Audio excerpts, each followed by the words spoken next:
think we'll just go ahead and get started in the spirit of everybody's time. Okay.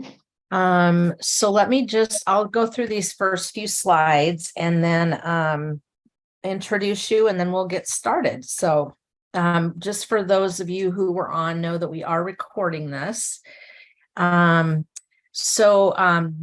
you to record your attendance, please put your full name. I don't know why they have us put your department in, probably just in case there's a problem with your name, but as long as I get your name in the chat box, that would be great.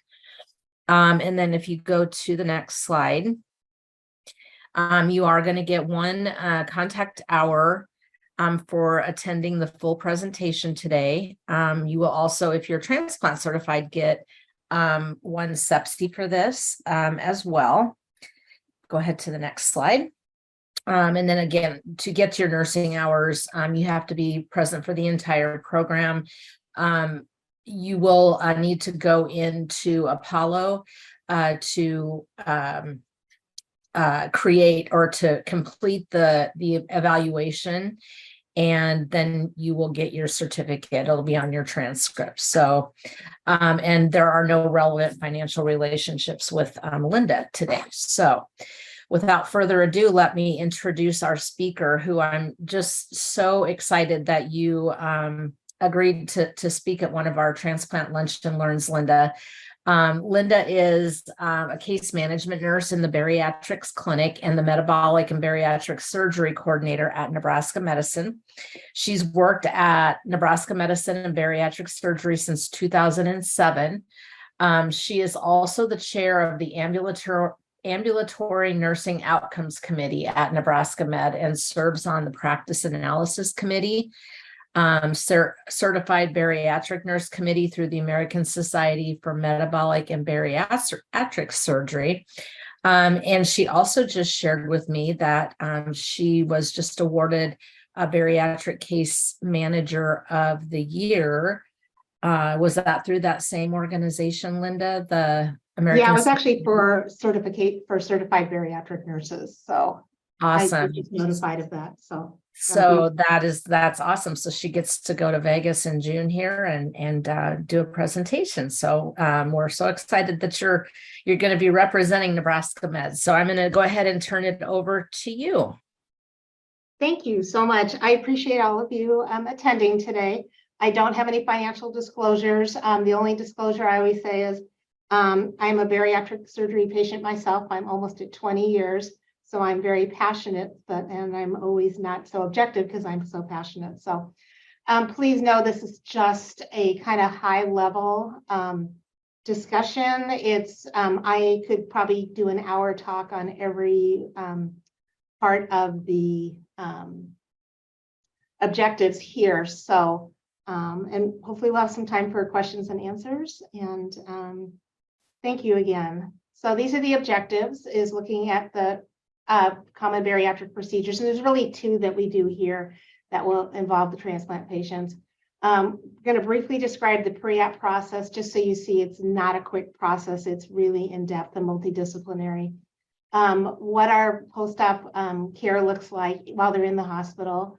Some of the post-op complications and the specific needs of the pre and post-transplant patient, because we have most of the patients that we see that are pre-transplants and they're having bariatric surgery to be able to be listed for transplant. But we do have some that come to us that have already received organs and have had some weight gain. So kind of a combination. And then we'll do some obesity sensitivity too. I know this looks really old, and these are the 1991 NIH recommendations, but this is still the recommendations that many insurance companies are following. So they need to have a BMI of at least 40 if they have no comorbidities, and then they will consider them BMI 35 to 40 if they have the high-risk comorbidities such as sleep apnea, cardiomyopathy. All your patients that are looking for needing organ transplants will fit somewhere into one of these categories. Patient has to be motivated, informed, failure to lose weight from other non-surgical. So this cannot be a patient that maybe was just pregnant, recently delivered, but really doesn't have, they look really for a 5-year at least history of obesity. And then, part of my thing went off. These are the contraindications. This is the 1991 criteria. So some of the relative contraindications were end-stage liver disease, end-stage renal disease, and severe cardiopulmonary disease. We're having this conversation because we don't follow these anymore. These are not contraindications. We just need to get the patient as healthy as we can within their states so that we can safely do surgery. And then the psychiatric ones are really more relative contraindications, and the patients that are very well controlled on their medical and psychological medication regime, we do surgery on patients with that. It's patients that are not controlled that there are still quite a few indicators for why we wouldn't do surgery. And then really cognitively, they really have to be able to understand and comply with the required changes, because these are very similar to transplant. These are lifelong changes that patients have to make. It's not like you get the surgery and you go back to your old way of doing everything, and there's not, so really understanding that. This is now the more updated version that the American Society of Metabolic and Bariatric Surgery, as well as the International Federation for Surgical Obesity, this is their criteria from 2022, last year, and it's still before the AMA for endorsement. So we don't have buy-in yet. It then takes buy-in from the insurance companies, usually Medicare, once they start looking at it. Other insurances kind of follow behind, but it's really looking at any patient that has a BMI of greater than 35, regardless of their comorbidities. That any patient with metabolic diseases, we really should be looking at anybody with a BMI beginning at 30 to 35. And then they're changing the threshold with the Asian population of lowering that BMI, of making it adjusted. And that there is children and adolescents should also be considered in the right pair for metabolic and bariatric surgery, and that it is safe and effective. These are some resources that I put in here. If you guys want to go on to these different, these two websites and read the guidelines and read more information, there's whole presentations on them. This is a just an overview of the human body. A lot of times when people think of obesity, they don't think of the fact that obesity really affects just about every organ in the body. It's not just about being overweight. It's not just arthritis and on the hips and knees. So this is a slide that looks more at gastric bypass, but is looking at the part that's where it says percentage resolved. That is after successful surgery, looking at the percentage that's resolved of those comorbidities. So that's why I include this one. But people a lot of times don't think of cancers that fit in here, think of asthma, pseudotumor cerebri. It's really all parts of the body. So. And this is just to show you, this is our current metabolic and bariatric surgery team and medical team. We are a pretty large multidisciplinary team. We are actually going to be hiring another APP to assist with our medical weight loss. So combination, we could not survive without our APPs, our dietitians, our psychologists, surgeons. We work as one big group. We regularly meet, very similar to what your transplant teams do, to discuss patients and what's going to be the safest and what's the best outcome. Okay. So when patients first approach us, whether it's they contact us to come in or if they're referred from another physician, they have their initial evaluation is usually done by one of our physician assistants. Although we have a couple of our newer surgeons that actually see their own patients too. For the evaluation, it takes usually about an hour with the PA, and then we outline what they're going to need. So everybody has at least a psychological evaluation with someone from our team, as well as what we call a behavioral readiness session. It's a follow-up a few months later, making sure that they've started to make some of the changes that we need them to make. If they are already seeing an outside psychologist or psychiatrist, we do ask for a letter of support from their outside provider, but that does not take away, they still get evaluated by our team. They have multiple dietitian classes. They're both one-on-one and class. It's a minimum of 3. Most patients, it's 6 months. Patients that need longer, we do longer. Most insurance companies mandate the 3 to 6 months, but if patients are not ready, we will extend that out. And then we have to follow regulations of what the insurance company wants, but we also look at our own regulations, and patient safety is utmost with everything we do. And then depending on what their comorbidities are, they may need a cardiac stratification, risk stratification. We used to call that cardiac clearance, but that's not what it's called anymore. Sleep studies, pulmonary assessments, hematology evaluations. It all just depends on the patient. There is a 3-hour pre-op class that is taught by one of our bariatric dietitians, as well as one of our case management nurses. Kimberly Fisk teaches most of those. And then they have to have smoking and vaping cessation prior to surgery, and with a commitment of never smoking again after surgery, because there's a very, very high risk of ulcers. So we do nicotine testing with all of our patients that have had a smoking history within 18 months of their evaluation. So we do a urine nicotine test before surgery, before actually even scheduling surgery. I'm going to primarily go over the gastric bypass and the sleeve gastrectomy. We are not doing the single anastomosis duodenal ileostomy with any of our pre-transplant patients or post-transplant patients at this time. So with the sleeve gastrectomy, it is truly the only non-reversible surgery that we do, because this part of the stomach is the larger part of the stomach. This is actually, we take this part of the stomach out. This is about 80% of the stomach. This is what is left in. Sometimes patients will refer to it as the banana surgery because it looks like a banana, but since there's no blood supply here, this is removed. One of our trocar sites, we upsize it and then we pull this out. And the patient loses weight. It's a restrictive surgery. So they eat less because they get full quicker. Okay, there's no malabsorption. We don't do anything with the intestines. The pylorus is over here. That is where it started. A lot of the hunger hormones live in this larger, stretchier part of the stomach. So it really, for most patients, will diminish hunger for about 9 to 12 months after surgery. So it's not, the way I had always described it before I had surgery was, a lot of times you have a 24-hour kind of thinking of hunger. You feel like you're always thinking of food. Even when you're eating, you're thinking of your next meal, that kind of thing. And when you have that diminished hunger, a lot of times patients don't think about food except for, mealtime when they get hungry, things like that. It's not everybody, but most people. Some people, it stays longer than 12 months, others a little bit less. There's also some advantages. There's not an implantable device, which is more with some of the older surgeries, such as the gastric band or the vertical gastric band. And instead of our stomachs prior to surgery, depending on how large it is, how stretched out it is, could be the size of a football, 2-liter bottle. After surgery, it holds about 4 ounces. Okay.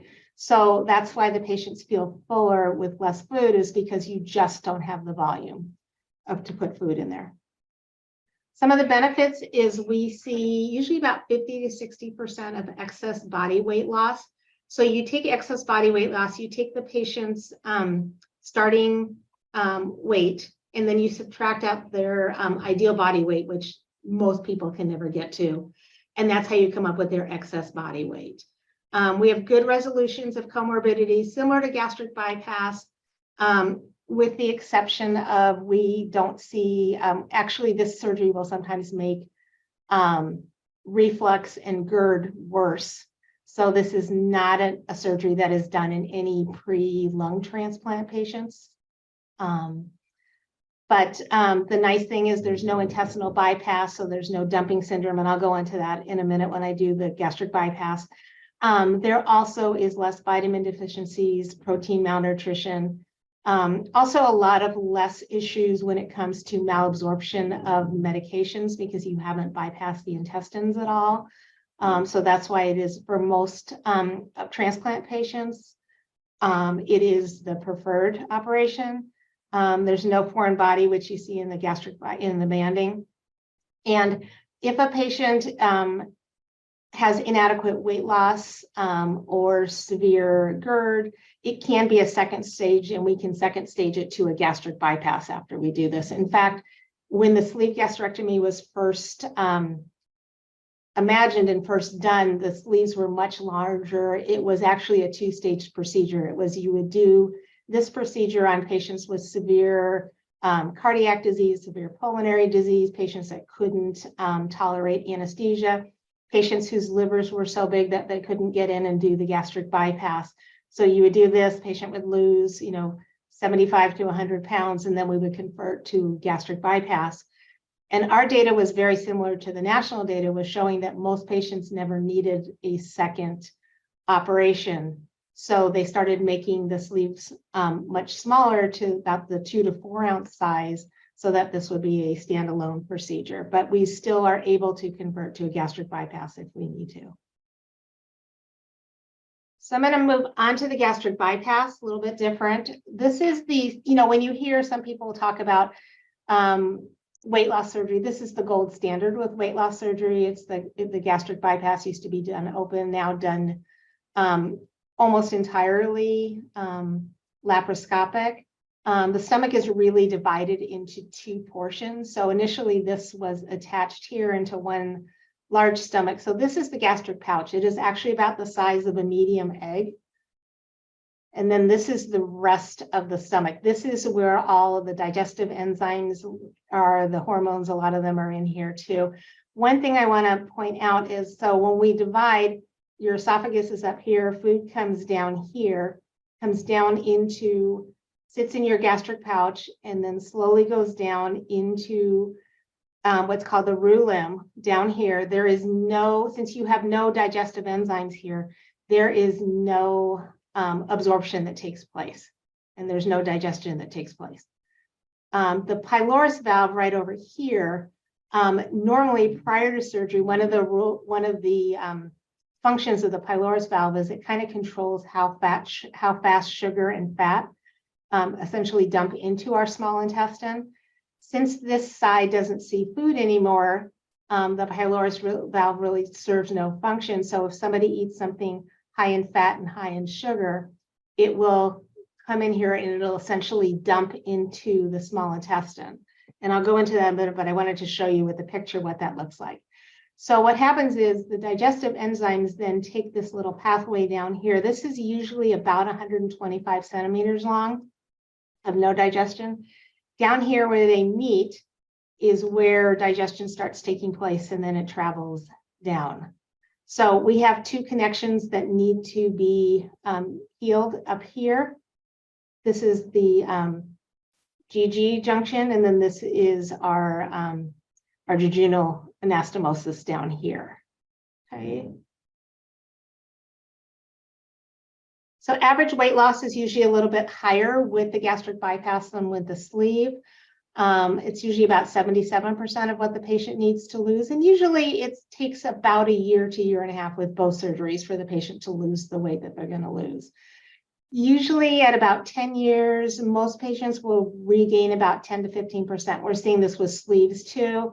A lot of times it's just reverting back to old behaviors of, you start decreasing your exercise, you increase snacking. So even though you're still eating small amounts at each meal, it is truly amazing how much food you can get in if you graze all day and then just picking inappropriate foods. Some of the benefits of gastric bypass is we see diabetes become about 90% controlled. Diet controlled. There is no cure for diabetes, so a patient goes back to eating high carbs and everything, diabetes will come back. But for most of the patients that we see that have been on insulin, are not on insulin, or have been on insulin for less than 5 years, many of those patients leave the hospital on no medications at all, with frequent, checking their blood sugars 4 times a day, which is why the new guidelines are saying hey, we need to really start treating diabetes and metabolic disease with gastric bypass earlier before they get all the complications, the renal disease, there's just so many complications that go along with that. So because there is a definite metabolic component that is not fully understood with gastric bypass, but even a lot of our sleeve patients we're seeing go home on no medications initially too. See changes in blood pressure, usually 66%. Now, blood pressure, reflux, sleep apnea, stress incontinence, all of those require some weight loss till you start seeing this. Diabetes is the one that we see right away. We usually do pull a lot of our patients, if they are not heart failure patients, if they're on diuretics, we will taper those down right after surgery because we need the patient to stay hydrated, and oftentimes they don't need that. Heart failure patients, totally different. We work very closely with the heart team. Those of you with the liver team see with NASH, we start to see you see changes in liver once we even start the pre-op diet. Once you take the sugar out, we put the patients on a very, very low carb liquid diet. They're on low carb after that. We see some really good changes with liver disease. Okay. But again, it's going to be dependent. None of these surgeries, there's no magic wand that we go in as a surgical practice, do the surgery and the patient's cured. There is a lot of work that the patient has to do on their end. It is a tool. It's not magic. The patient has to use the tool for what it is. So I tell them it's kind of like, when you need to get a nail into a piece of wood, if you pick up the hammer and you really hit it into the wood, it's going to work really well. So the patient really has to pay attention to how much they're eating, make sure that they're getting high quality proteins in, low carb. They're exercising. Exercise does not mean they have to join a gym. Exercise means movement. So work with a lot of patients on that. They have to realize that this is not a diet until they lose X amount of pounds, and then they go back to the old way of eating, because patients will gain that weight right back. So really using the tool, what both of these surgeries do is help you feel fuller with less food. The rest of it, the patient has to do, and we're here to help them along the way, everything like that. But, I wish there was a device that, if I, go to eat a donut or something, it comes out of my mouth and whacks the donut out of the way, but that doesn't exist yet. So it does take, but it is really, really a good tool if you look at it for that. And so patients really, need to follow this eating pattern about, 85–90% of the time. You put holidays and vacations and birthday, into that other 10 to 15%, and work with them on, on days when you eat a little bit more, you move a little bit more, that kind of thing. So, with our pre-transplant patients, it's nice because many of them are very motivated because there is a golden carrot at the end of that, their journey of being able to get transplanted and really changing their overall health. And, we always kind of joke around with patients and we tell them that they have 2 birthdays a year, that their surgery date is a second birthday, but that's nothing in comparison to their transplant birthday too. So, there's not really any randomized studies looking at the sleeve and the bypasses to, clearly, you go into one bin or the other, but some of the differences is the lap sleeve gastrectomy is clearly a shorter, since you're not doing any anastomosis, that surgery is much shorter in time. There's not a risk of marginal ulcers at the anastomosis because there isn't one with a sleeve, but patients that smoke can still get stomach ulcers into that sleeve. So, and then there's no malabsorption. So that plays a big role into medications with future immunosuppression. There's nothing that's showing that the anastomosis rate is higher with bypass for transplant patients than non-transplantations, as long as they don't smoke. Smoking is a very, very high risk for ulcers in the bypass, as is alcohol and non-steroidal anti-inflammatories. Not, I have a headache, once a month and I take a Motrin, but it's the daily intake, those things. We see, the weight loss is a little bit better with gastric bypass, so the resolution of comorbidities is better. And it may result in more patients hitting their BMI threshold, but you have to balance that out with the malabsorption issues. and really being able to to frequently monitor medications, especially your medications that you need for immunosuppression afterwards. All of our patients, I'm going to switch kind of into how we do things kind of in the hospital and preparing patients for surgery. We were the first team that did a NERAS protocol at Nebraska Medicine with bariatrics. I remember first meeting with anesthesia and they're going, you want to do what, when, where, how, are you crazy? This was years ago, very different now. It was part of a national QI project we did. But we take pain management very seriously and nausea management very seriously. So pre-op, the patients, we actually start the gabapentin 3 days before. We give them a dose of Celebrex the night before surgery only, unless they have any ulcers or there's a reason not to give them. Our renal patients, we won't give the Celebrex to. ClearFast is a high carb sports drink, which most patients will get the night before surgery. If we have a insulin dependent, if any of our diabetic patients on insulin, we do not use the ClearFast in the morning. We use it at night only. And if their hemoglobin A1C is really elevated, we don't use this at all. But there's a lot of studies looking at our patients are on a low carb liquid diet for 2 weeks before surgery. There's a lot of research showing that giving the patients a high carb liquid before surgery actually speeds up recovery. So that's where that came from. And then they get 1,000 milligrams of Tylenol before surgery, unless they have significant liver disease. And then we talk to the liver team first. The morning of surgery, they drink the ClearFast 2 hours prior to arrival. This is what kind of gave our anesthesia team the heart attack when we first started this. Of, you're going to give them liquids right before surgery. And at that time, we were doing it 4 hours before. They've now moved the meter because it is safe to 2 hours. We give them a dose of Amend. In fact, the hospital, patients have 1 dose to take in the morning with their ClearFast, and then they have 2 doses to use at home afterwards. We give them a loading dose of gabapentin, 300 milligrams, and then Tylenol in pre-op, and also a scopolamine patch. We do the whole thing with early ambulation. In fact, we encourage many of our patients to walk from the gurney post-op to their bed once they get to the doorway to the room, because it actually is easier than trying to shimmy your body over from the gurney to the bed. Incentive spirometer, we start oral intake. They start with water in PACU, 1 ounce an hour, and then we move that to up to 4 ounces an hour. If they're in PACU for more than 2 hours, we pull the diet over then. Multimodal pain and nausea, we continue. We use, if there's no problems, renal-wise, we will use Ketorolac scheduled, we use Celebrex scheduled, we use Tylenol scheduled, and then they have oxycodone and Dilaudid PRN if they need it. We have lots of arsenals that we use for nausea, so both of those. And then the one big difference is like the colorectal orthopedics all use gum and coffee because it helps stimulate bowel function. We do not use either one of those because you swallow a lot of air when you chew gum, and we don't want the patient to swallow it by accident because they're so sleepy, and we don't want the caffeine from the coffee. So that's the one difference you'll see in the NERAS protocol. We have a diet progression while they're in the hospital. So you will see these, like we just had a patient got a liver yesterday. So we put little notes in on the diet.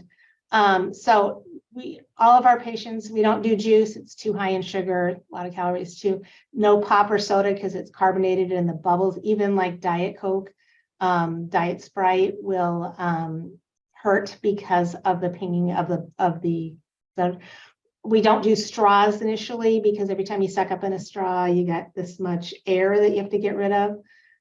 We want our patients to stay hydrated, which is why we don't do any caffeine, not even decaf coffee, because decaf coffee has a significant amount of caffeine in it still. Just real quickly, we start with level 1 diet, which is basically sugar-free clear liquids. Level 2 is done when the patients are home post-op day 4, but if we readmit, we use these diets pretty frequently. And that is sugar-free clear liquids plus protein and protein waters.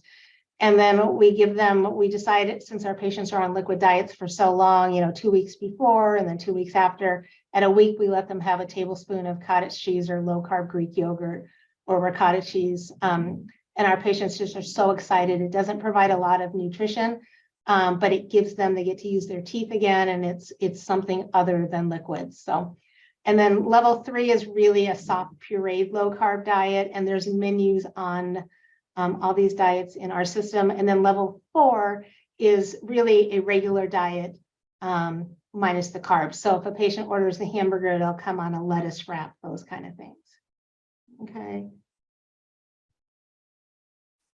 I kind of covered this a little bit with smoking, alcohol, and non-steroidal anti-inflammatories. These are our highest risk for any bariatric surgery. We tell our patients the only never, ever, ever long-term after surgery is smoking and vaping. There is no food or no beverage that they're not going to be able to have a small amount of. So we talk to them after the first year. They can have small amount of alcohol, but we really emphasize the implications for drinking and driving, since that alcohol goes right in to their small intestine, into their bloodstream. The studies show with gastric bypass, usually legally drunk within drinking 1 drink, because they just don't have the surface area in their stomach to absorb this alcohol. You're going from, a stomach the size of a football to the stomach the size of an egg. So that's how all that alcohol gets in there. So big implications for drinking and driving.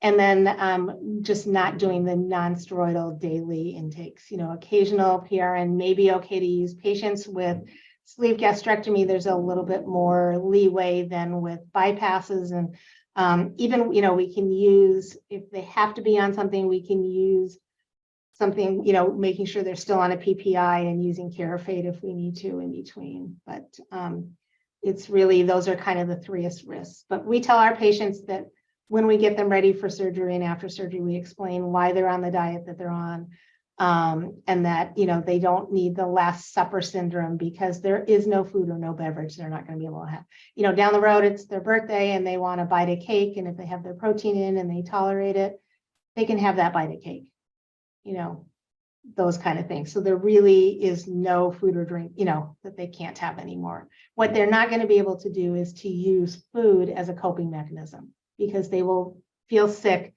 both physically and emotionally, long before they can feel any better. So switch to the complications. Let me know if I'm going too fast, or I tend to speak fast. There's just lots of material. I apologize. Wanted to give you guys an overview on a lot of things.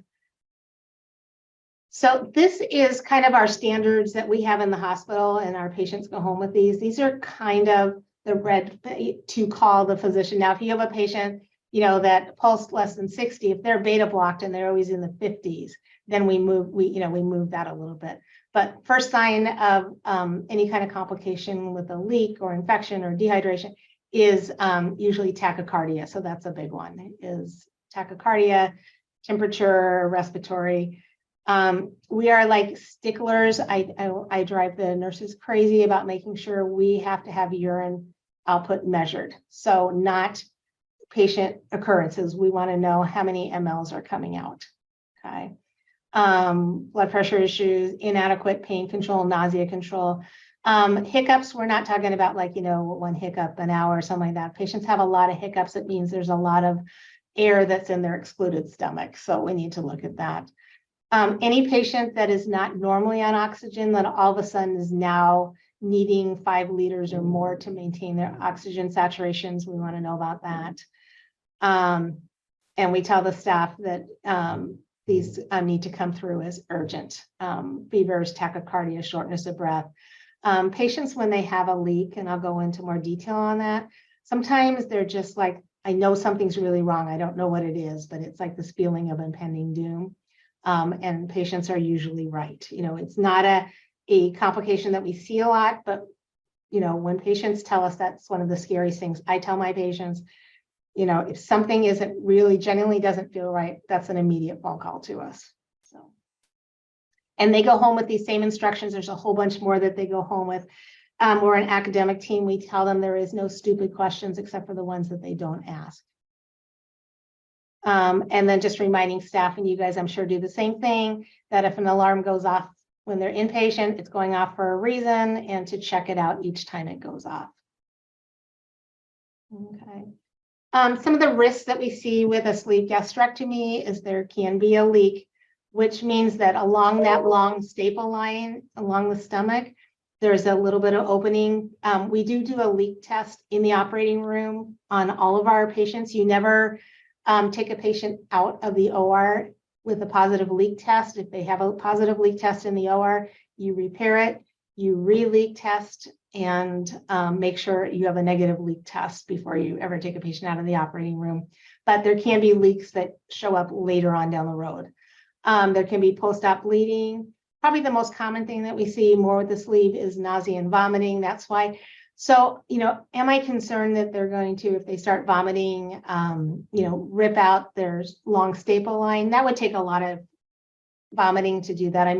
But the bigger problem is they get more and more swelling in their esophagus area, and then drinking is harder and harder to do, because after surgery, patients have to take really, really tiny sips. I'm talking about, we give them a 30 ml cup, so those little medicine cups. We fill it with an ounce of water, and we tell them they need to take 7 to 10 sips out of that cup over a 15-minute period. So you guys, just for fun, if you want to see, it's not an easy task to do. It's something you can do, is put an ounce of liquid into a cup. Kind of a little trick, just so you can see that. I used to do with nursing students when I taught nursing way back when, of how hard it is sometimes to take meds 4 times a day.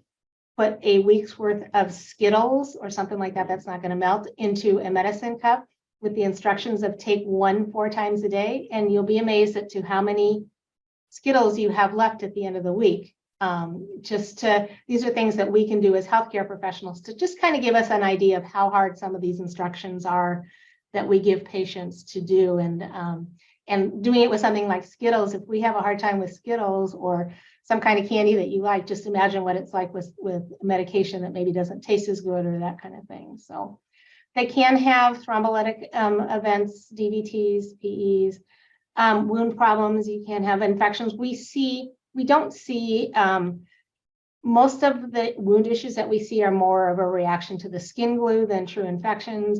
Hernia, since everything is laparoscopic, you still can have them, but they're smaller. And of course, since everything in our bellies is all compressed and in a small space, and even though we blow everything up with air, you can still have injury to spleen, stomach, or the esophagus.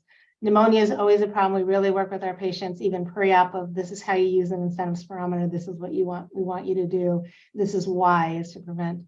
And GERD now is considered a relative contraindication when it comes to doing a sleeve gastrectomy on a patient if we do pre-op upper GIs to see, because it is now a known complication of the sleeve gastrectomy. In fact, when we enter our data into our database, if we convert a patient from a sleeve gastrectomy to a gastric bypass because of GERD, it is still considered a weight loss thing because of the way it's coded. So it is a known issue with GERD. So if you have somebody with very severe GERD, we're only going to make it worse. And that is not fun after surgery. Death rates are between 0.25% and 1%, depending on the size and the health. Ours are a little bit lower here because we're a tertiary center, but there is still a death rate. There is a complication rate with everything that we do. Gastric bypass, you'll see a lot of the same complications listed. Same thing with a leak. You have a higher rate of a leak because you have the 2 anastomosis. DVT, PE, same. Gastric dilation, that excluded stomach can get dilated. That's where we see a lot of hiccuping in a patient. And that could be something, it's not a common complication at all, but sometimes we have to have IR put a G tube in just to decompress that excluded stomach to get the air out. There can be postoperative bleeding. Death rate is between 0.1 to 0.2 to 1%. We reaccredited last summer, and it's a 3-year cycle. We had no 30-day deaths, no 6-month. I think we had 1 90-day death in that time period of all of our patients. wound infection, incisional hernia. Again, it's going to be more common with an open procedure. Probably stomal stenosis we see more often. This is where you have a narrowing between the connection. It's usually the connection between the stomach and going into the bowel. And that one so sometimes we have to do EGDs with dilatation to get that opened up to get more liquids in. Marginal ulcers, usually you see it on the small bowel side. Again, I went over the smoking and the NSAIDs and the alcohol. H. pylori can also cause increases marginal ulcers. And I will tell you, there's just some people that, I don't know, just have the luck of the draw. They don't smoke, they don't drink, their stress is controlled, and they still end up with ulcers. You can have a bowel obstruction, internal hernia. So when you connect these bowels, when you do the routing of the bowels, you either go in front of the bowel or behind it, but you kind of create a hole in the omentum to get the bowel through. As the patient loses weight, they lose that omental fat. So these holes can get, even though we suture them closed, the holes get bigger because they've lost the fat. So the bowel can actually get caught up into those holes. They're called internal hernias. So instead of a hernia where you see there's an outpouching, like in the umbilical area or in the groin, this is one where the bowel actually gets caught in these openings and it can actually strangle the bowel. So these are medical emergencies when they happen. We always tell patients any kind of crampy periumbilical pain, we need to investigate that right away. Some of the intestinal rehabs, patients that have small bowel resections from internal hernias, these patients can become TPN dependent. Most times the bowel gets caught up, then it slides back down, and then it gets caught again, and we get in there, and once we close it and the bowel pinks up and it looks great. But there is other times where we have to go in and we have to cut out that dead bowel. So the sooner you get in there, the better. So that's why, so even in our education that we do long-term for emergency rooms and stuff, is that abdominal pain is not a normal finding in a post-op patient past that initial post-op phase. And then they can have the dumping syndrome, which isn't really a complication. It's a complication in some ways, but most people are glad they have it because it kind of keeps them from eating high sugar, high fat food. But when that high sugar gets into the small intestine, your small intestine gets very shocky. So since glucose levels are up, your body will flood with insulin. The patient will complain of being hot and cold and clammy all at the same time and nauseated, and sometimes they have diarrhea. All they want to do when this happens is lay down for about 30, 40 minutes until it passes.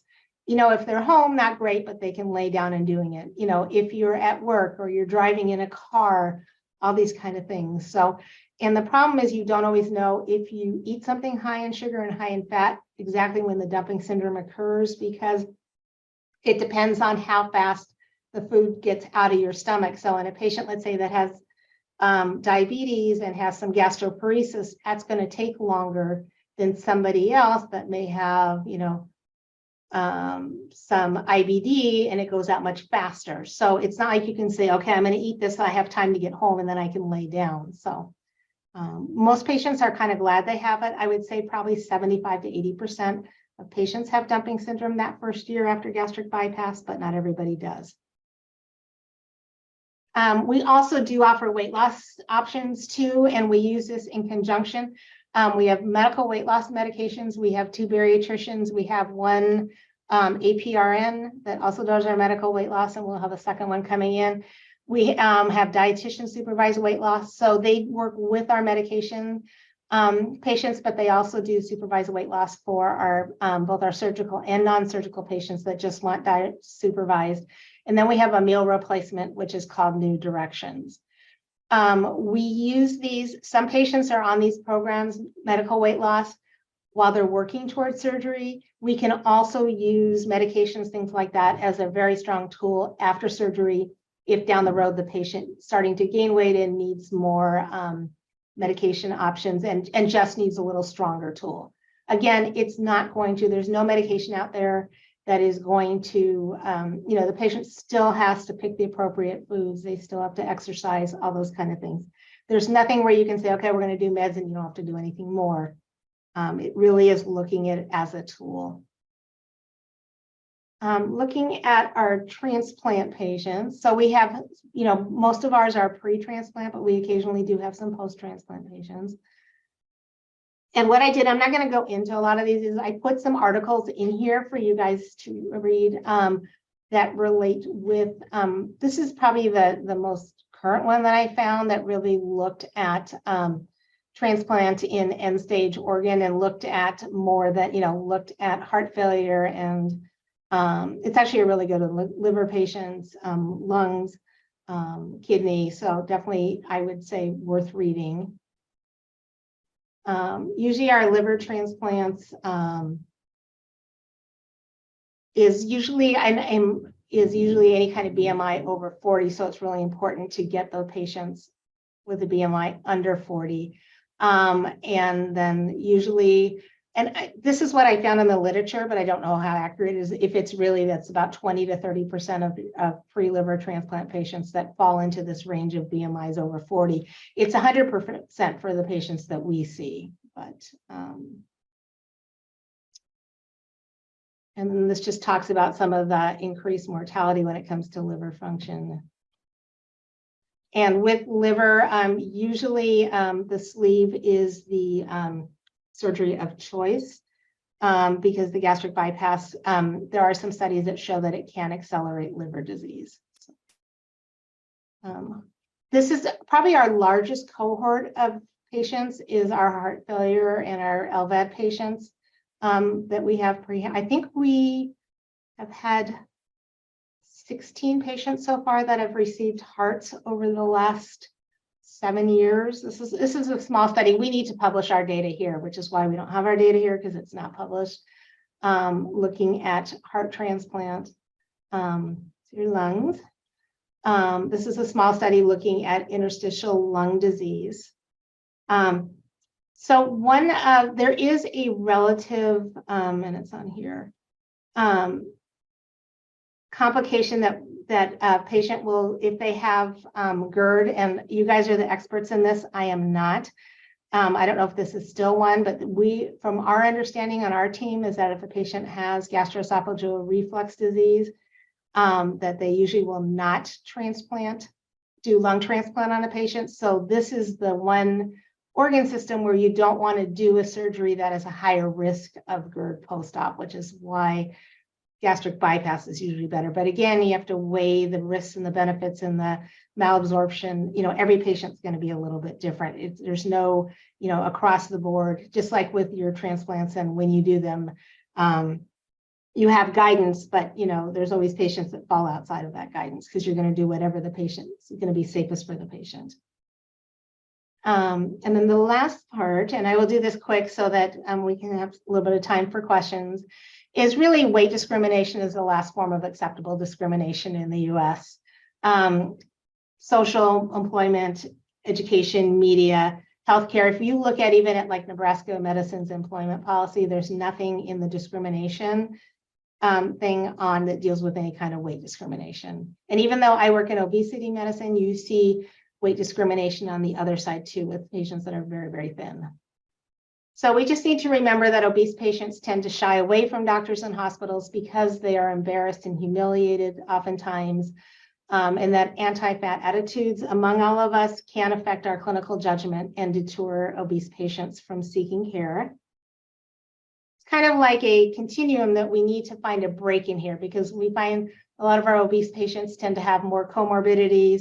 When they have more comorbidities, it means they need healthcare more often. They get exposed to the bias of healthcare more because they have more healthcare interventions. This can lead to negative feelings, emotional response, and then they want to avoid healthcare, and then they turn to unhealthy behavior and self-care. So if we can find a way to really treat people, and I hope you guys take this more than just obesity sensitivity, it's really just sensitivity in general, that we need to break some of these cycles to really get our people to come in. We want people to feel accepted. So just trying to remember, our attitude as healthcare providers really does impact the patient's attitude towards successful recovery. How many times do patients say to you, what do you think? Or what would you do if you were in my situation? And just think of, are you more sympathetic of a disease, heart disease or liver disease than obesity? And just recognize those critical opinions that we have towards patients. We all have different biases. It's what makes us human beings. It's just recognizing we have those biases and not putting them onto our patients. But if I don't think there's anybody in the world that can say that they don't have biases on something. It's just being aware of that and just realizing that obesity can kill just as much as heart disease, liver disease, kidney disease. So you want to lead by example. You want to influence your peers, demonstrate patient sensitivity. Don't tolerate the behind the back whispers, even in private. And if no one challenges this bias, will things ever change? Will somebody be doing the same thing 50 years from now saying, okay, we're not making any progress in this area? So each of us has a role. So just remember, your mind is like a parachute. It functions only when open. I don't think I need to go into detail what happens if your parachute doesn't open. So it's like our mind. And then I love this saying, the secret of the care of the patient is in the caring for the patient. It's the art of caring. That's what we do, all of us that are healthcare providers. This is my contact information if you need anything. And then I am going to stop sharing. Do we have time for questions? We have about 5 minutes. Sorry, So I just packed so much into that. It's like I thought it was perfect. It was a very good, I like the flow of it. I thought it was great, Linda. A lot of information, but it was all needed. So what questions do you all have?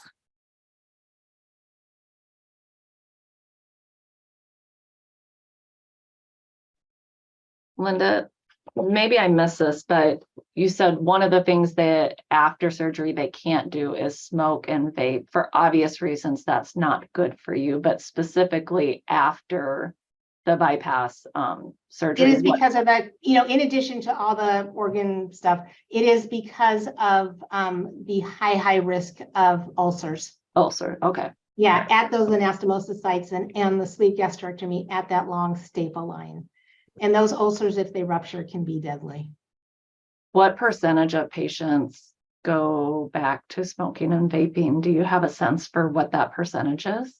I don't, but I would tell, my personal bias is that nicotine is probably the most addictive substance out there.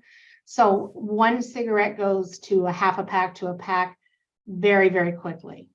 The other thing that you sometimes see after, so, a lot of us, myself included, are emotional eaters. I'm almost 20 years past surgery. When I get stressed, my brain goes to, I want chocolate, I want it now. It doesn't go anywhere else. So I had to learn, and I do occasionally eat chocolate, but there's a whole realm of what's called transfer addictions, because prior to surgery, sometimes you can really eat, at least you try to eat enough that you're going to feel better through food. After surgery, you're going to start vomiting long before you can ever feel better. So there is that indication. So we spend a lot of time talking to patients after surgery about alcohol and, are they drinking, and, socially, every few months having a glass of wine is very different than I'm drinking a fifth of vodka every day. So trying to head off some of those, because those are transfer addictions where you're taking your food addiction and transferring that to something else. So, and it may not even manifest in what we think of as the common ones, smoking, drinking, drug abuse. It could be hoarding, my clothes don't fit because I've lost all this weight. It's actual hoarding, gambling, things like that. So it's really looking at the whole picture.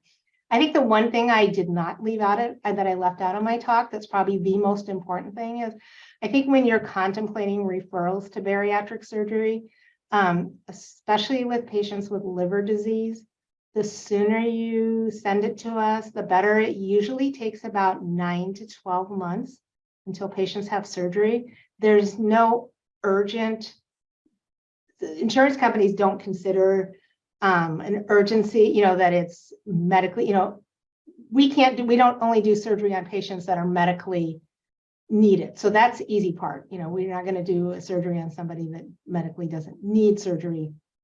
But, you know, it's not like they speed up the process for anything urgent. You know, as hard as we work, we have a great insurance person, Trina. I don't think we would survive without her, is fantastic, as I'm sure your financial counselors in transplant probably are a team that you can't live without because they're so helpful.